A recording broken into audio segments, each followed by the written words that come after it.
And the third aspect is where we look at research under the Education 5.0 model.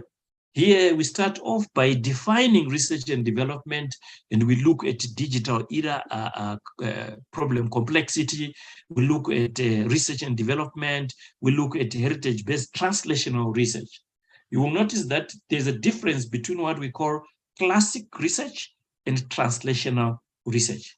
Classic research is the one that has been used over the years just to do an understanding of phenomena and be able to say, okay, if I want to understand how the wing of a fly behaves whilst it is feeding, I can try to look at the dynamics, look at the angles, and so on and so forth. But after I have done and completed all that, and I say eureka, the question is, does that bring food onto the table? No, certainly. But of course, it's knowledge which you have generated. And most of our learners and educators have concentrated on such types of research and development, rather than also balancing. I'm not saying classical research is not useful. It is useful, but we need a balance now to focus also on translational research and development, where you can focus on the translation of a drug candidate, develop it into a drug which can solve a particular disease. And you'll notice that most of our diseases in Africa have very little attention when it comes to the big pharmaceutical companies across the globe. They don't produce drugs for us. We receive those drugs by default. Yeah. They are mainly designed for Caucasians, and that's it. But we need to align our resources. Why? Because most of the products and gadgets that are created out there make use of our resources, our heritage, and yet we receive nothing. For instance, here in Zimbabwe, we are the largest producer of lithium in the world, and we don't produce any ion lithium batteries, and those that are extracting that lithium are realizing big benefits out there. Okay, so it's something that we need to look at in view of advancing our research and development continuum.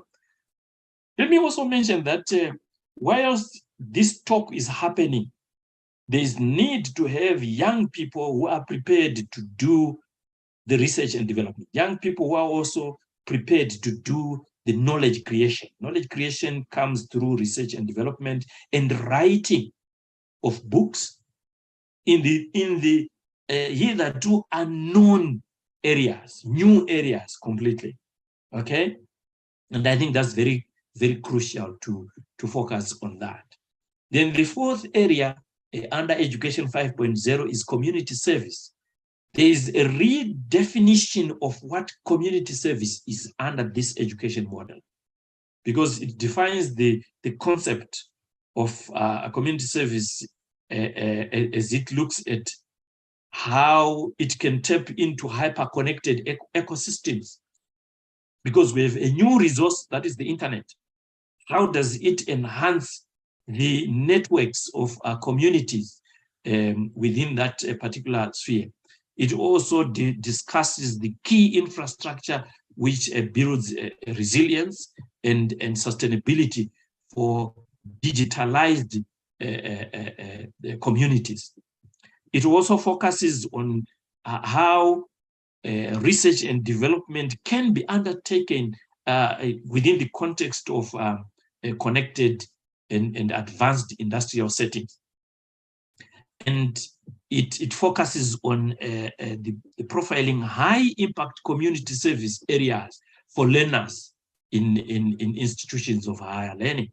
There's also the issue of the centrality of lifelong learning programs, particularly saying, okay, we have now new work styles and new jobs which are emerging, jobs of the future, where there is gig work. where I can work in the United States from Zimbabwe, and be able to connect with other teams elsewhere without observing any physical barriers or any physical boundaries. This is the power of technology, which we must take advantage of as we speak. Then obviously, there is the issue of emerging data-driven communities, hierarchy of community services under education and educational 5.0, which needs to be defined. And then the use cases themselves also need to be properly defined, so that when we say we're using machine learning, we know what it means and how to use it. When we say we're using artificial intelligence, we know how it can be used and what advantages it has. And currently, I'm sure some of you know about ChatGPT 3. You know that it has got its roots in artificial intelligence. And the issue is, are we learning about that in our institutions of higher learning? Then pillar number 5, it focuses on innovation. What are the issues there? We're simply looking at digital innovation mindset as a key element that comes into focus. Then we look at innovation, co-creation, power of disruptive technology, digital innovation continuum, industrial innovation ecosystems, global industrial innovation trends, and so on and so forth. And we also look at the role of the lifelong learning platforms in terms of supporting innovation. You can't do innovation without a lifelong learning platform, because you need cutting-edge knowledge. And also, innovation should be purposeful. And this is innovation hubs, which are part and parcel of our education system, come in. So you can do massive innovation when you use innovation hubs.